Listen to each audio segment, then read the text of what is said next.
Welcome back to the Plus Side of Nashville. When you're the victim of a natural disaster and you've lost everything, getting a good hot meal served to you is greatly appreciated. Mercy Chefs is a disaster relief organization that provides professionally prepared restaurant-quality meals to victims, first responders, and volunteers. It's all thanks to Gary LeBlanc, the founder, who is my guest today. And we were talking during the commercial break. For many, many years of your 15 years of existence, you didn't really come to this area because we weren't having that many natural disasters. It seems like it's been a little bit of a run on here lately. There's Chattanooga tornado, then the Nashville tornado. Then we had the floods in Waverly. Now the tornadoes in western Kentucky. We had worked in Mountain View, Kentucky a long time ago when they had the tornado there, but we just hadn't been back to the area. Because you're based out of Portsmouth? Well, Portsmouth, Virginia. Right. So it's close enough to come to. But now, having spent so much time here, we've been introduced to a whole new group of people, and we've really fallen in love with the folks from Kentucky and Tennessee, and we're looking forward to a very long association and commitment to this part of the country.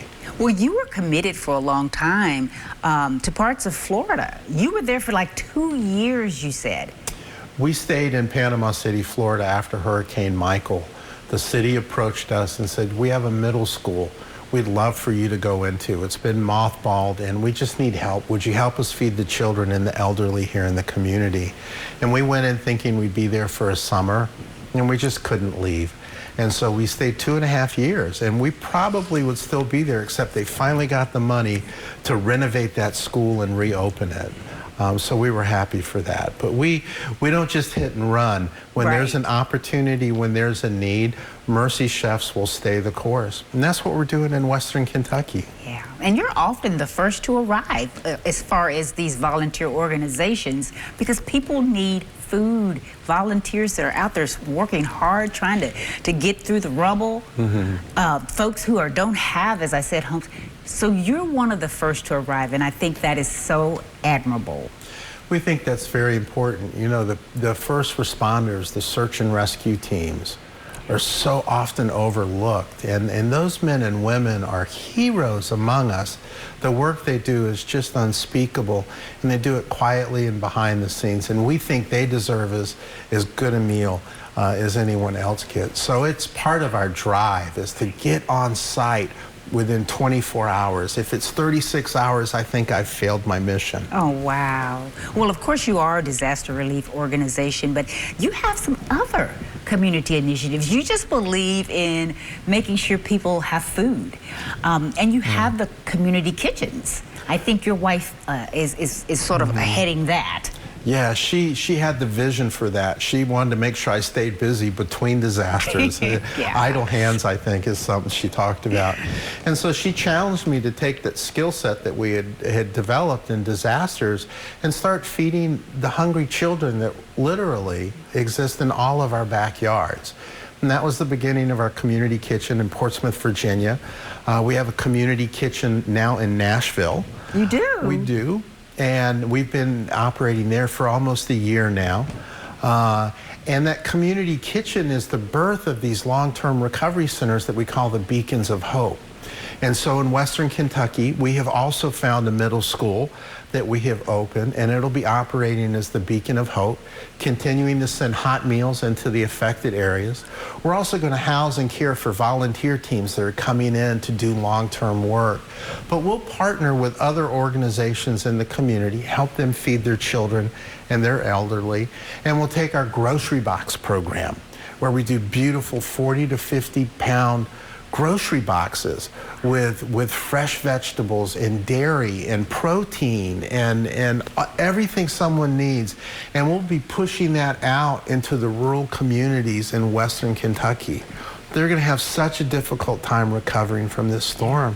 I mean, so many people are now not just without a home or just without a car, but their place of employment is gone, or where their children went to school is gone. Their lives are topsy-turvy, and they're going to need people to stand with them for a long time. So we're going to make that commitment. I love it. Well, the food that you serve to these folks, it's good, fresh, nutritious meals very often. Where does your food come from? Well, we're very unique. We don't rely on donated products because so much of the warehouse product that comes in is out of date or it was substandard to begin with. So we buy our food. We go to the mainline distributors. We call them on the phone. We make an order. Our groceries come in a tractor trailer truck. Oh, wow. And we just pay the bill. Because to serve the high quality meal that we want to serve, we have to have the high quality ingredients. And you just can't always get that. We'll take donated product when it's good product, but only if it's good product, because that meal says so much. I can serve a bad meal, it doesn't help somebody keep their dignity. If I serve a great meal, it creates dignity. And that's our goal, always, always. Yeah. Are your meals often thought through as far as seasonal? Mm-hmm. You know, what's fresh right now and what season is it? During Christmas, I think you have probably some special things for that. We did some beautiful holiday meals during Thanksgiving and Christmas. And right now, with the weather being so cold, we're trying to do hearty, stick-to-your-bones sorts of meals, things that are very comforting. We get into the spring, we'll make a complete switch there. We have done complete meals that were farm to family. We have sourced product in a local community, and an entire meal for 4,000 came within a 100-mile radius of where we're serving.